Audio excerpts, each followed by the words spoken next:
Hello, everyone, and welcome to the Striation 6 podcast. I am your host, Sam Trotta. And as it is with everything I do in my capacity as an exercise professional, this podcast is all about bringing you content to help you feel, function, look, and live better through exercise. And I am very pleased to be joined once again by my good friend and colleague in the exercise profession, Glen Owen. Glen, how are you?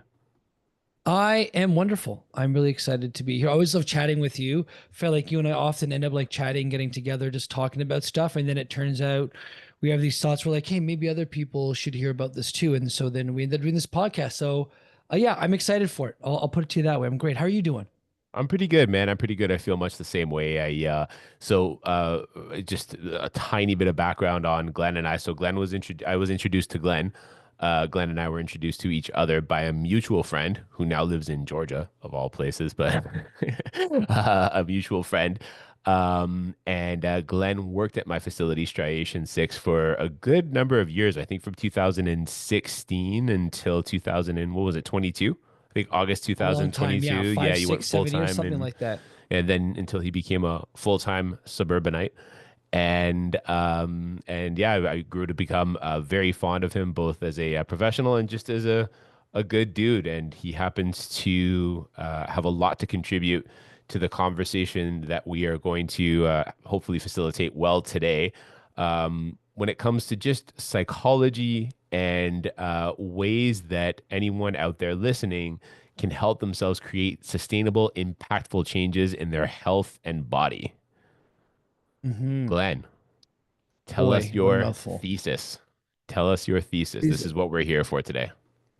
so Sam and I had a conversation in a separate podcast, the last one, and we were discussing how do you end up making changes when changes are hard, in the sense that I think the question posed something along the case of, it's the winter time and we're starting to feel like the burden of the cold and maybe seasonal affective disorder. We're here in Canada, it gets dark, and you don't see as much sun. We might not feel quote unquote ourselves. Some people get, I never like to throw the word depression around because it's one of those things that I think it can mean like I feel a little sad. Then some people have full blown like this is terrible. I live a terrible life kind of depression.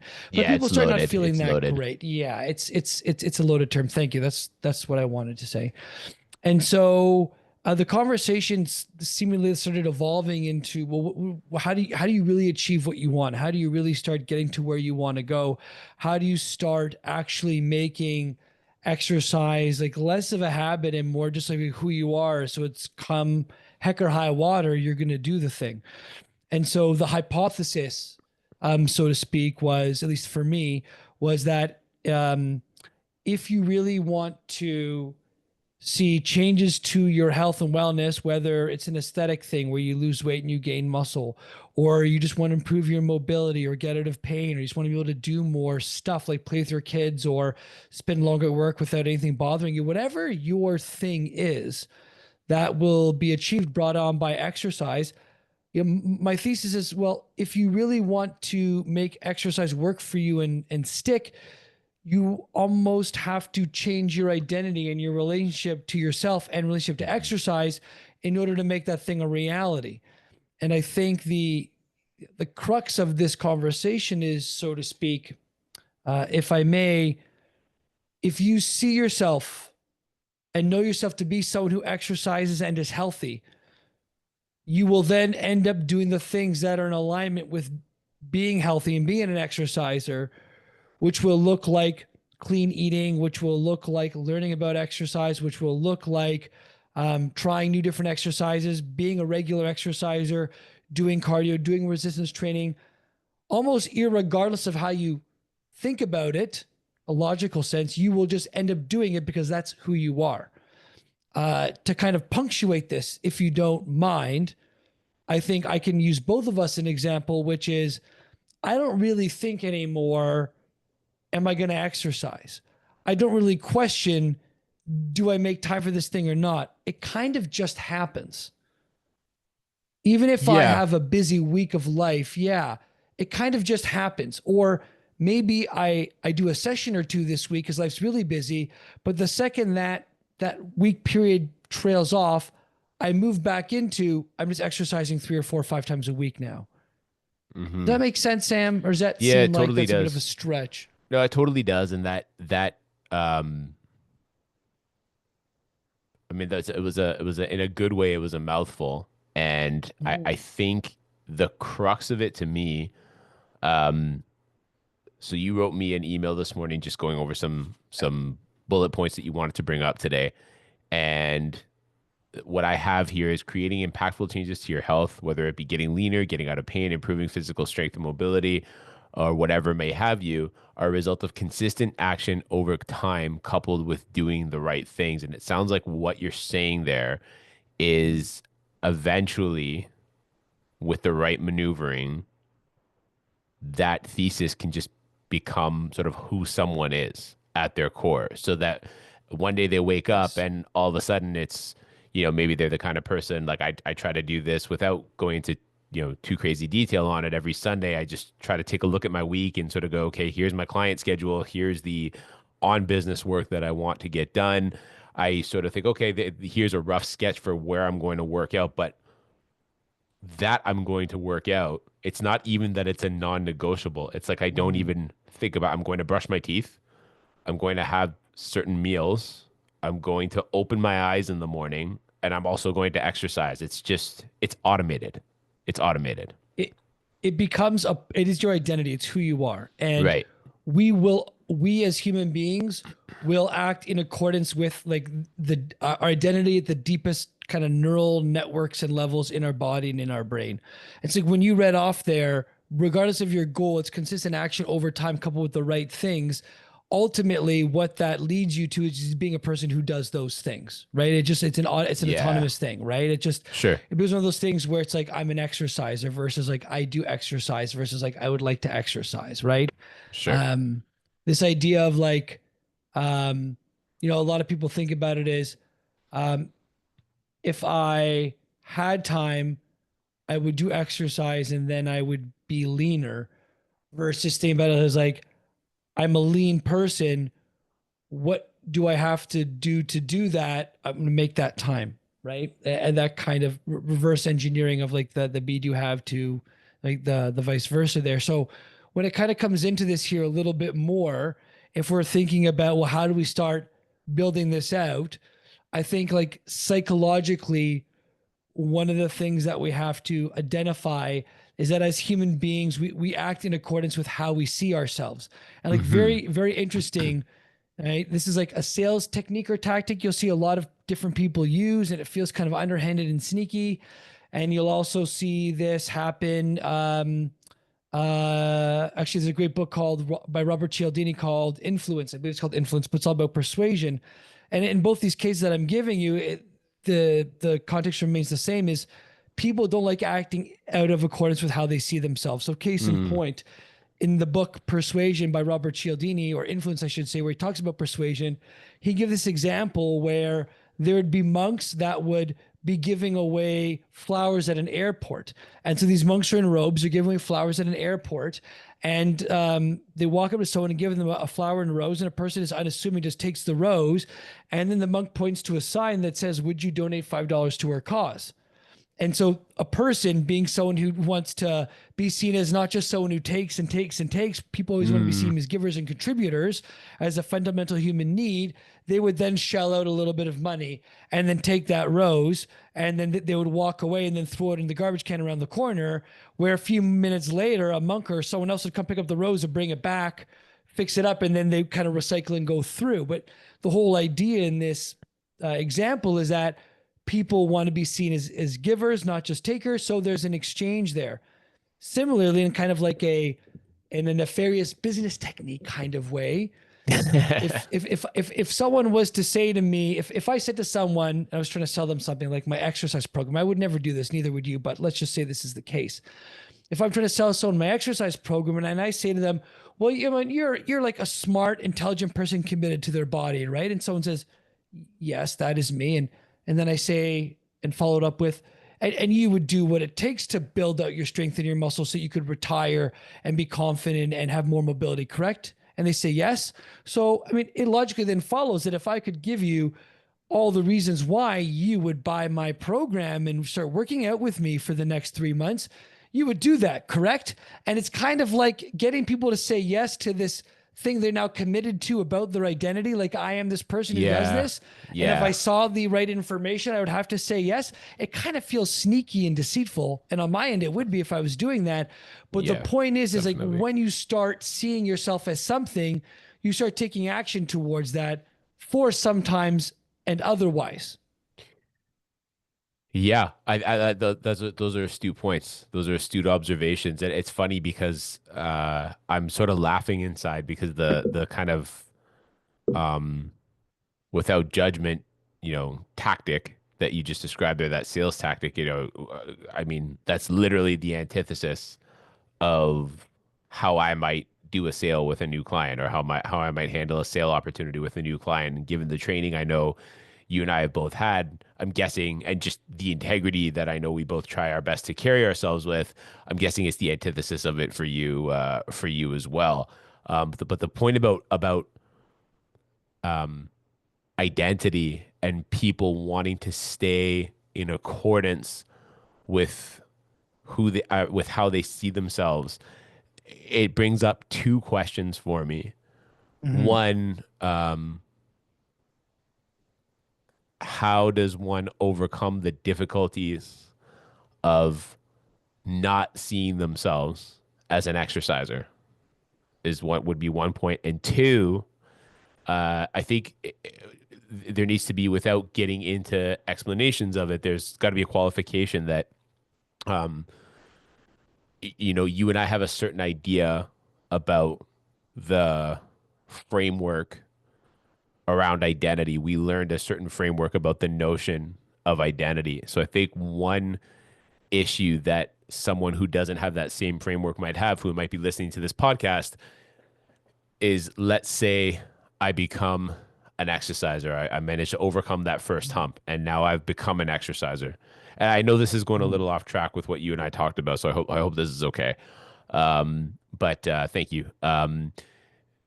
So someone overcomes that hump, and now they're an exerciser, and being an exerciser is part of their identity. How would one handle it when they miss a workout, go a little off Sure. track, um, fall off the path that they had set themselves out to follow for whatever reason? Maybe there's some illness, maybe they were just tired, maybe, I mean, speaking as a dad, kids can tend to derail plans sometimes, especially given tight schedules. Linking something like exercise with your Mm-hmm. identity might cause someone out there to be concerned that if they fall off the proverbial path, that it could have a stronger impact because now exercising is so closely associated with their identity. So I don't know which one is better to handle first, Glenn. Like, how might someone handle it Yeah. if they fall off track with exercise once being an exerciser has become part of their identity? Mm-hmm. And then how might someone overcome the hump of integrating exercise as part of their identity? Oh, these are like this is like the crux of the conversation. So keep the fall off the path question in mind. You might have to re-ask that afterwards, but Sure, let's talk sure. about like identity shifting. And like I'm not a psychologist. I've done a number of different courses. Like I've done like foundational courses in like life coaching. I don't know if you knew that about me. Like I did foundational courses in life Yeah, coaching before we met. This would have been like way before through like the Coaches Association. I think that's what they're called. And I've done a whole bunch of other stuff along the way. And so like, these are, take these please as insights, everyone, but and challenge them if you'd like with your own thinking and logic. But I think you'll find a lot of it stands to be true. So let's identify, let's um, define identity first. The way I would look at it is it would be all the things that make me me, like my values, my beliefs, my worldview, those things that are very unique to me, how I see myself, right? The limitations I put on myself, the qualities I see in myself, how I see myself. As a generality, that's that. But like, let's also focus on like beliefs and limitations is a huge part of that, right? I mean, your whole worldview is your beliefs, right? Your whole life is your beliefs. What do you believe about yourself, about others, about the world, about interactions, and how does that color the way you interact with yourself and the things that you do. So if we take a look and have identity, boiling it down to like our values and our beliefs and how we see the world and maybe even our preferences, one of the things that we have to start examining would be like, are those beliefs true? Or like, what are those beliefs? And you can't really change something. I'm not gonna say without fully understanding and standing it, but without at least examining it and questioning it. If you were to look at neuro-linguistic programming, which is far deeper than what a lot of people think of it is like hand gestures or like reading people's body language or matching and mirroring. Neuro-linguistic programming in a nutshell is just understanding how the brain and the nervous system maps information. And if you can understand how the brain and nervous system maps information, you can then start going about changing it. And one of the big cruxes of almost any kind of therapy that's been shown to work is asking better questions. And I'll be Mm. honest, I think that's what really thinking is in a nutshell is, can you ask better questions? People that have created amazing businesses, to give you an example, they ask better questions. And when by asking better questions, they maybe understood their clientele better, or maybe they understood their industry better, or they understood the problem better, or they understood the resources they had better, and they were able to better pull with that information, then create better solutions. And then by having better solutions, they would create better products. And then Amazon took off, right? And then so on and so Right. forth. To bring it down back to what we're talking about, if you want to start changing your identity, you have to start understanding what are some of these things that really seem to be holding me back and start asking those questions about them. It could be asking questions about, if there's limiting beliefs that are a little bit deeper and more pervasive, like I'm a failure or I'm not successful or I don't have the time or whatever those could be. Spending time actually asking questions about those things is important. From a therapeutic perspective, yeah, you could go see therapy. I'm not here to be a therapist or tell you to go see therapy, but there are tools that you have at your disposal. The mutual friend that you and I had talked about, one of the things that he found, that another one of our mutual friends, Day for Day, found, things that I have done in my past, things that I imagine that you've done as well, things like meditation, Hmm. believe it or not, have been shown to have profound impacts, measurable, that have astounding transformational effects on the way we actually go about seeing the world. So I went on this journey where I spent half an hour a day for about a month straight, 30 days religiously, meditating for a half hour first thing in the morning. That's what I did for first thing for half an hour every day. And this remarkable thing happened to me that hasn't changed ever since. Ever since I meditated for half an hour a day, I have I very rarely, if ever, get extremely very angry, very upset, or very down on myself. I haven't had a depressive thought since then. And I am generally far more happier and far more excited about life since that point in time. And by sitting down and just trying to remain open to whatever there was, and whenever I found my thoughts being, let's say, filled up with things that were anything other than quiet and peace in that moment, I would just let it go and just come back to silence. And I'll be honest with you, you never really get to any more than 20, 30 seconds, maybe even a minute if you're lucky without peace. But what you actually get to learn in those moments is how to let go of things, how to just to let go and see thoughts. And I think for a lot of people, instead of you having a thought, the reality is that thoughts have you.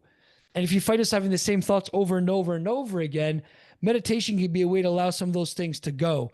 So when you do come up against the idea of like, I don't have the time for exercise, I can't do it, I'm struggling, I'm a failure with this, I just can't keep going, you have to let go of that quicker, giving you more staying power, more just being able to be present with it versus try to discipline and push through. So my first thing would be, you start meditating, even if it's 10 or 15 minutes a day and going through it where you're just trying to close your eyes and just trying to remain open to the world. And if you start having thoughts, just letting go of them, coming back to your breath and then going through those cycles, that'd be my first recommendation. It sounds kind of perhaps a little more maybe airy fairy, but it really does work. And if you can do that and make that a constant practice, you'd be in a really amazing spot. That's kind of the first thing I would suggest. If you're okay, if people go ahead and go to like a second, maybe more practical thing. Sure. Yeah. And I think, Yeah. yes, yes, please go ahead. Okay. So my second more practical thing would be to go through this maybe 5 or 10 minute small little I don't really just say call it a journaling practice, but I would call it like a question asking process. I had said earlier on, I think asking questions and better questions is another way of looking at thinking better. And if we can think better, then we come with better answers and better solutions. We're going to move ourselves farther along whatever endeavor we're doing. And so by asking better questions and trying to work through some of our limiting beliefs and some of our limiting values and taking a look and and really scrutinizing maybe some things that are holding us back in terms of our limiting beliefs is going to be a really powerful tool for you. And so this is what I'd recommend to people at home. This is kind of an offshoot of Byron Katie's work, who I think you might be familiar with, if I'm not mistaken. Oh yeah, big fan. Yeah, me too. Byron Katie, for those of you who know, and those of you more particularly who don't know, I would say this lady is very much on the like self-development, almost spiritual end of things, where she's like really down that path. And I know for people like me, at least initially, and still through sometimes in my life, that kind of stuff just doesn't resonate with me. Sometimes I'd be really good and down with the spiritual, energetic, emotional stuff. Sometimes my logical entrepreneur brain says that's a little too much for me. It's a little in the woo woo end. So, the way I'm going to explain this, I hope kind of bridges the gap between both of those things. So, her line of questioning goes something like this: if you have a negative thought or a negative belief or something you know is not serving you, and the examples that she gives is something like, Jonathan is an asshole because Jonathan lied to me. Right. Something to that extent, right? I think that's her Yeah. putting it as like, Jonathan lied to me. Like he's a terrible human. He's an asshole, whatever that might be, right? Something for you, if it's an exercise thing, could be like, I'm not strong enough to start exercising, or I don't have the time to start exercising, or I don't think I can do it, or I could never have that dream body. Whatever you say to yourself that you catch all the time, that's a beautiful place to start, right? Byron Katie might just ask a question like, is it true? Right? And is it true is a little bit like, for me, too surface level, a little too airy fairy. What I would ask you to do is to ask yourself, like, is it true? And can I be certain that it's true? Is it possible that I might have misinformation that's leading me to think like this? Or maybe I don't have all the information I need to make a strong decision and know that this is true for sure. Because if I was to take my own health and fitness journey, which for my example would be like, I could never be strong, right? I'm going to fail at, and like a big part of one of my life is I'm going to fail at this thing, right? It doesn't even matter if it's exercise, it could be business, right? Exercise used to be like, I'm a failure. I'm never going to be able to succeed at this thing. Why should I even bother to start exercising? Why should I bother to keep up with this thing? I'm a failure, right? I'm going to fail at exercise. Let's use that example. I'm going to fail at exercise. Is that true? I might initially say, yeah, I think it's true. But, can I absolutely know that that's true, that I'm a failure at exercise? No, I can't. Logically, we already have, dissuaded that exercise. Is it possible that I have some kind of misinformation or some kind of poor perception about this? Yep, absolutely, positively true that I could have a bad perception of this. I have like not the right perception. Like I could be just missing the mark and not be seeing this clearly. Is it possible that I don't have all the information that would tell me or show me that I could be stronger? Absolutely. Right? There's absolutely things I can think of off the top of my head. I only have a short amount of time. I've only been exercising for a month. That might not be a long enough time for me to qualify if I can do this or not, right? I might not be doing the right thing. Like, there's so many things that could be coming up that I just don't, that I know that I don't know about, that could be in the way. That's say the first kind of questioning we would go through. Does that make sense so far? Yeah, so far so good. So far Right? so good. Right. So we're starting to question, like at a base level, is this thing true? Can we absolutely know that? And the answer for almost anything, guys, I'll be honest with you, like the little secret you'll find if you do this often enough is no. You can never absolutely be sure or true about any of this bullshit. You're making it Right. up in your head. You're doing your mental gymnastics. No one's judging you. No one's pointing a finger at you. This is human nature. Take a little easier on yourself, okay? Give yourself some self-care and self-love, which we'll talk about a little bit later on. Yeah. The second part of this process is I would just ask you to start examining, who do you become when you start thinking this way? Now, for me, thinking about being a failure with exercise, the way I start feeling, experiencing being, I start sitting where like I have a drop body posture. I tend to start feeling bad about myself. The prospect or the idea of going to the gym is daunting, and like I just want to say like screw it and throw it all the wind and like flip the idea like it's a Monopoly table and I'm so far behind I can never play, so I'm going to ruin it for everyone else. Um, the way even just conversations that I have with people I love start sounding more moot. I don't even put my energy as much into wanting to take care of my business. It just starts affecting my mood. I become like aggravated and frustrated. I start having these thoughts of I'm a failure. And when I apply it to the gym, you can color that however you want to. I don't want to exercise anymore. I don't even want to eat healthy because why would I eat healthy if I don't want to exercise? This thing Sure, becomes a yeah. house of cards real quick, right? Your Snowballs, so mood to as speak. yeah, man. And like Sam, Yeah. from your personal experience, when you have like a crappy mood towards, let's say, like a newer business adventure. We'll just use a newer business venture because I know you and I both work on that. When things are going well with business, does it not kind of make it harder to take new, different business actions? Like, doesn't it kind of slow down the process a little bit sometimes? Or maybe it has an impact on the way you talk to your staff, or maybe it have an impact on any number of different things. Maybe don't even talk about business. You can think about anything you want to. But Yeah. if you're in that state where you're like you don't feel that great, do you find it tends to color your decisions the way you feel or think about that thing? Yes. Yes. I think, Yeah. and I think there's a natural sort of inertia with that, with any subject area, anything that we involve ourselves in. If we go into it in Yeah. kind of a negative state, it Yeah. affects how we carry ourselves into that endeavor, including exercise, including exercise. And Yeah. if I'm going in, anyone going into exercise saying like I'm not good enough to do this, they're gonna laugh at me if I try this at the gym. I'm gonna look stupid. I'm gonna hurt myself. Yeah. I'm incapable of doing this. Yeah, I mean that you're setting yourself up to prove yourself correct. Oh, nailed it. And so this is interesting. Have you ever had any clients you've been seeing for, let's say, 6 months to a year at least, and they say to you, I was tired. I feel crappy today. I didn't want to come, but I came anyways because when you exercise with me, I feel Great. Yeah, I feel better after I come here. right. 100%, right? And so this is where we start seeing like downstream effects, and then we'll get back to the questions. Downstream effects of when you start seeing yourself as someone who exercise, even when you feel crappy, you intend to go just do it because you know how much better it makes you feel. And Right. it's no longer really even an obstacle anymore, right? But we'll get back to that. So the point I'm trying to make here is asking some questions about who do I become when I feel this way and getting really clear on what that looks and feels like is kind of like step number 2, right? Step number 3 here would be where we start like righting the ship a little bit, right? And I start asking people, what would be like the opposite of that be? If if you were, for example, the thought is like, I'm a failure and I'm never gonna get leaner, right? Let's just say that's the example. I'm a failure, I'm never gonna get leaner. What would an example of the opposite of that be, Sam? An example of the opposite, well, the diametric opposite of that Yeah. would be like I have a success and I'm absolutely going to get leaner Yeah. Or and like I fitter and am leaner, right? healthier and stronger, or I am Yeah. leaner. Yeah, I just have to bring that person Yeah. out or something along those lines. Yeah. So like, and it gets a little dicey here, but like, uh, we can't lie to ourselves and all of a sudden say, well, like, I'm a failure at exercise. I'm never going to be lean. And then all of a sudden say, like, I'm lean. Right.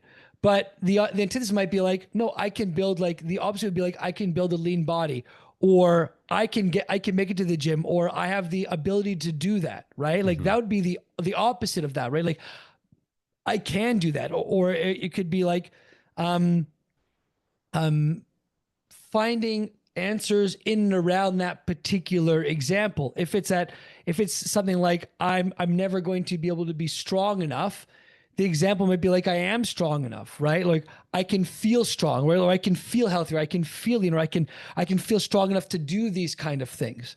And then the question from there I would ask people to do is like finding some of the antitheses that would be true for them right now in that moment would be, can you think of some examples of when that has happened to you or when you were in that state and like list them as logical proof? Because I can give examples where, maybe I wasn't as lean as I wanted to be, as strong as I wanted to be, but I can give examples where it's like, yeah, there was this time where I woke up at 5 a.m. I didn't really want to exercise, but I made myself do it anyways. And even though right now I'm just trying to figure out how to get to the gym right now after work because I'm just feeling like beaten up and I feel like I'm just a failure right now. I don't want to do that thing. I got some proof saying I did it another time. And so why can't I do it now? Right. Or if I was a failure, I mean, I can think of tons of things that I sucked at. and I'm Hmm. successful at, even just in like business, right? So there are ways where we can take and borrow from the past and take proof of success then and bring it into the proof of success now. Question number three here is a little bit more of a trickier thing, but one of those things where it's like I feel like a failure, and so I'm not going to be able to exercise. Well, what are some times you felt like a success? Because I guarantee you got some of those, and you step into that place, and like you got that proof in front of you, and then you recall how did that feel? Because I can tell you, just like how your client told you, I felt great after exercise with you, even though I felt crappy before. You've got examples for yourself where, man, I had a long day and I went to go do some zone two cardio and I did some work and I felt way better on the tail end of that. And I know for some people, this may seem like, I don't know about that. This seems like some like mumbo jumbo and I don't really journal. I'm not that kind of person. Well, guess what? This kind of stuff works because at like a physical, tangible level, you were doing a physical thing, right, with your body and answering questions and thinking differently. So on all sorts of neurological levels, both with your brain and your body, if you start feeling these emotions, you could say your soul, but on a deeper emotional level, you're covering all these bases where you're Hmm. actually changing the way that you think and see yourself in your neurology by doing very deliberate, deeper work. And I Right. got news for you. If you're still expecting to do the same things over and over again right now and expect different results and try to force yourself through it, that hasn't been working for you. So you have to start changing your identity by going through and doing things differently, whether it's doing some meditation and stepping back and having those thoughts pass through you and just accept them for what they are as thoughts and then taking action anyway, because you are changing your deeper neurochemistry by meditating. Or if you're not a meditating person, you have to be more active, going through and asking these questions. Step one, is it true? And within that, do I have all the information to validate that this is true or not? Is it possible that I'm missing something, some misinformation there? Once you get to that, going into how does it feel when I think this way? What is it my life like? What do I experience? Getting in touch with that. And then step three, being like, what would the opposite of that would be? What would it be like to be in that place? How is it to feel that way? Do I have any proof already that I have done something similar to this or this thing? And now what's life like when I'm in that space? And then Right. from there, you've got your different neurochemistry and identity changing. And that is how we start shifting away from here. Because once we're in that better state, we can then start thinking about, well, how do we plan for this thing in this much better state? And by the way, changing your beliefs is not something that happens over time. It's Yeah, almost like we grew exactly. up with some trauma. We grew up with some bullshit that we learned, excuse my French. And you're more like Michelangelo's David chiseling away at that bad boy a little bit. But awareness and taking action towards that is the first piece. The more awareness you have at it, the more you can start disassembling it, the more you become in line with this over time. And here's the great news. And here's where this all kind of comes together to answer your question on how do we start changing identity, Sam. This is where it all kind of comes together is that as you start looking back like you are, Sam, with like your weekly review where you start looking at your successes and acknowledging your success in that, if you're a person that starts looking back and starts saying, what did I do in the gym last time? Oh, I did 20 pounds for 10 repetitions. Oh, I'm doing 11 or 12 today. Guess what's happening? This is why exercise is so fucking beautiful. Excuse my French. I'll tone it down if I need to for the rest here. But this is why it's so beautiful is because with just measuring your sets and reps and taking stock of how you're coming to the gym every single time, you are actually giving yourself proof over and over again that you are progressing, that you are successful, that you are an exerciser, that you're doing all this kind of stuff. It is happening every single time you go to the gym. It's why exercise is in a really amazing way to change people's brains in terms of their negative mental emotions where it's like their mood or that they think they're a failure or whatever. Because if you can exercise and you can show yourself all these little proofs every single time you're at the gym, you start building up that whole line of proof that yeah, every single time I'm exercising, I'm chiseling away at this Michelangelo's David again. And that's how you end up becoming someone who just exercises, who just figures out how. And that is just who you are as a part of your identity. It might not be a month thing. It might take a couple months to really start digging into that. But 6 weeks to a year, you really start feeling that piece. But you got to start doing some of this work, at least just to get yourself to the gym. And then once you're there, just start tracking some stuff. And you find that over time, you start seeing yourself as an exerciser. And yes, this does translate to nutrition and to food. You have to take the same kind of methodology and steps and put it towards that kind of or those limiting beliefs that might have you be stuck in that particular area of your life. Can I add something on to the Of four course, questions? To me, of course. the my experience using Byron Katie's four questions to create shift, whether it's Mhm. in no matter what area of my life I've used it, when you get to the turnaround, which ends up being the fourth question, my favorite part about Byron Katie Yeah. is I feel like if I ever asked her this, she'd just smile and like pat my head and say, "Oh dear, like we've got some work to do here." Yeah. But the fourth question is not Yeah. actually a question; it's a statement, and Ah, it's turn it around. So if the yeah. statement that you're the limiting belief in your identity is something like "I can't exercise" for whatever Mm, reason, just take it simple. I can't exercise. Turning it around might be I can exercise. It's just mm, it creates it's about shifting the sentence a little bit, right? yeah. I can't not exercise. I can, and you can add things onto it too. I can exercise and I want to exercise. I Yeah. must exercise. I am exercise. You know, like that you can Yeah. create these Oh, damn. turnarounds that can create some really powerful shifts in your mind. And where I've actually Mm, used the four questions the most is when I'm in conflict with another person or I find myself in conflict with another person. It usually has to do with me sort of casting a certain image or status to another person, like someone wronged me. I resent this yeah. I know person what you for mean. doing this. And if you're privileged enough to actually be thinking about yourself, this is where, you can really get into the meat of the work of Byron Katie's The Work, because with that fourth question, you're zeroed in on yourself, and you've got all previous these previous three questions, like, I don't know that this statement is actually true.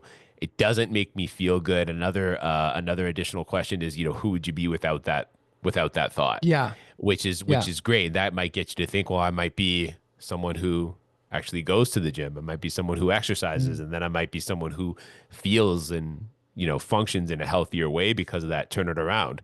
I can't exercise becomes I can exercise, and now possibilities Mm. open. Now That's possibilities open. exactly what it's all about. That's beautiful. I mean, I think you articulated it better than I did. That's exactly what it's all about. And I think this is where this small little distinction is now where I think Tony Robbins has essentially nailed this Yeah. thing. And I used to never be a big believer on this, but I'm converted. So I used to be the biggest skeptic above. I used to be the biggest skeptic of Tony Robbins, a lot of his work.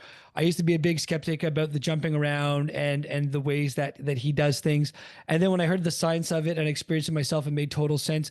One of the reasons why the feeling part of who would you be without this and like trying to really feel and experience Yeah. that Yeah. is so important is because you have to change to some degree your physiology and your relationship to yourself. And the more powerful of a change in your physiology you have, the more these things stick and the quicker they happen. That's why one of the reasons why he has people get their heart rate up and jump around and yell and get really happy and get in like to really deep, happy, positive emotional states, and then say things like, I can exercise and I'm a strong human being and I'm energized for life, is because when you actually do that in a really heightened physiological state and you really do feel good, you don't like, it's not a fake it till you make it thing. Like you actually get yourself in a place where you feel amazing.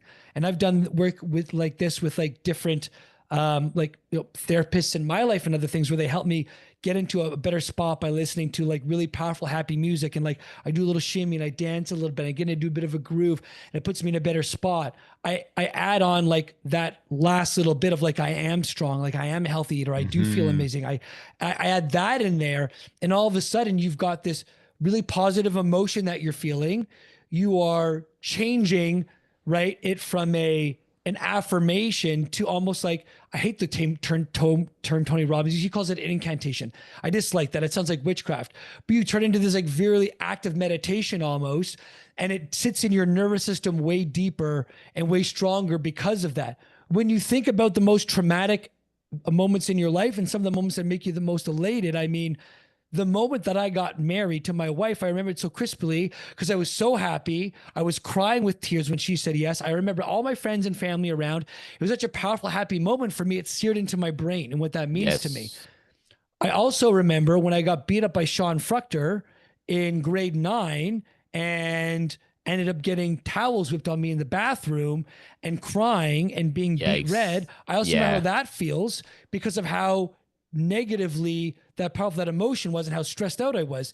Either scenario, very powerful physiology happening, heart rates through the roof, so elated in one case and dejected in the other, but they're seared into my memory as a part of my psyche because of how strong, right, they were. So getting your physiology up, whether when you go through this, and listen, I'm going to say it's going to sound nuts, but whether you are smiling and you are jumping around and you listen to music and you are saying things that are really positive and you really feel and believe them, that's going to be a Hmm. great way to do it.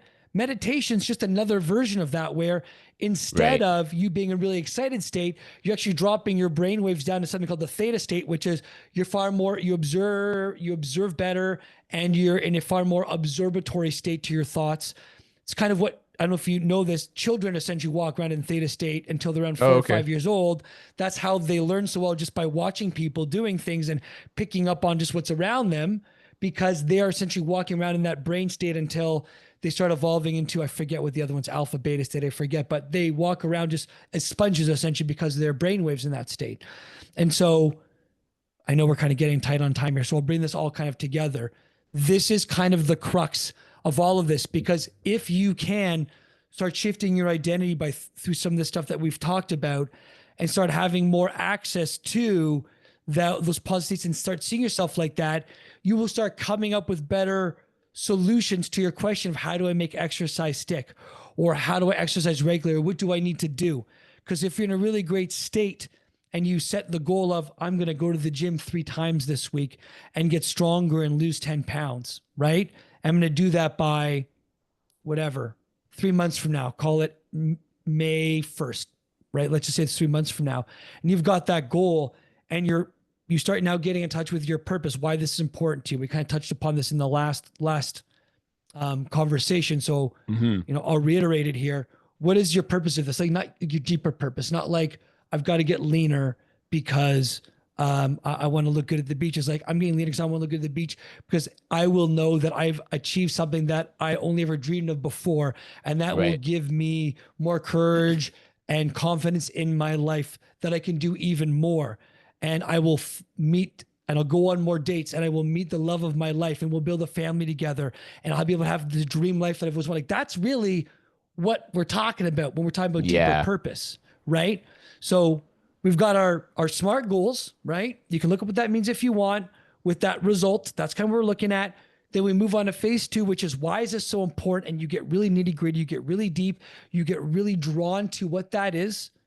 And the reason Mhm. is short of the long, right? Coles and oats. Discipline, most people, finite. You can build some of that. Most people are going to tell you that's pretty finite, right? Finite Can amount of energy there.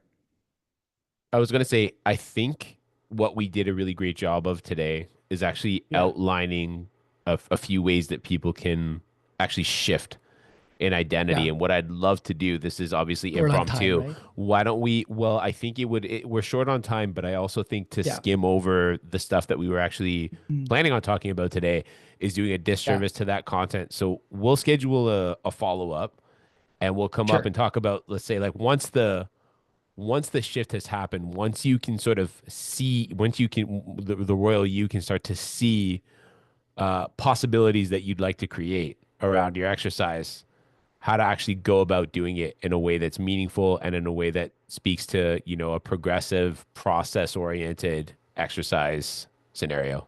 How does that feel?